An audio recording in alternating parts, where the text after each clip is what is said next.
अध्याय 8 गति। पहला है सही विकल्प चुनकर लिखिए। यदि कोई वस्तु समय के सापेक्ष अपनी स्थिति बदल रही है तो उसे खाली स्थान कहते हैं, उसे कहते हैं गतिशील अवस्था में। ऑप्शन नंबर ब यहाँ पर सही है। दूसरा है प्रति इकाई समय में चली गई दूरी को कहते हैं, क्या कहते हैं? चाल कहते हैं। ऑप्शन नंबर अ सही है। फिर तीसरा है वेग का एसआई मात्रक क्या है? मीटर प्रति सेकंड है।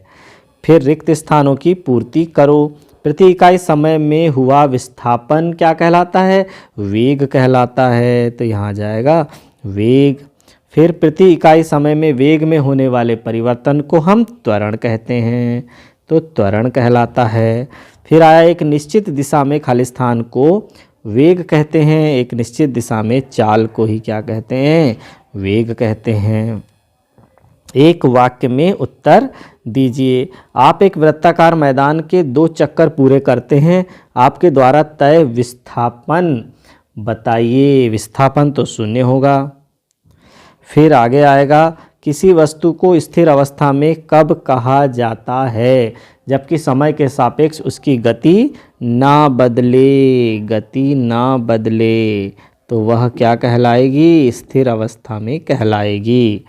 फिर किसी वस्तु को गति अवस्था में कब कहा जाता है?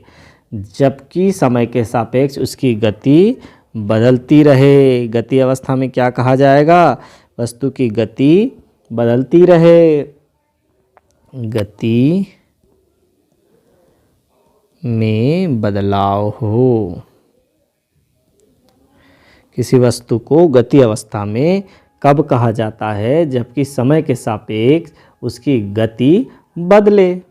फिर चौथा देखिए, त्वरण का एसआई मात्रक लिखिए। त्वरण का एसआई मात्रक होता है मीटर प्रति सेकंड स्क्वायर।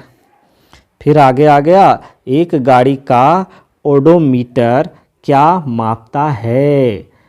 तात्क्षणिक चाल नापता है, तात्क्षणिक चाल मापता है। फिर आगे आया जब वस्तु एक समान गति में होती है तब उसका मार्ग कैसा दिखाई पड़ता है? उसका मार्ग दिखाई पड़ता है सरल रेखीय, सरल रेखीय मार्ग दिखाई पड़ता है।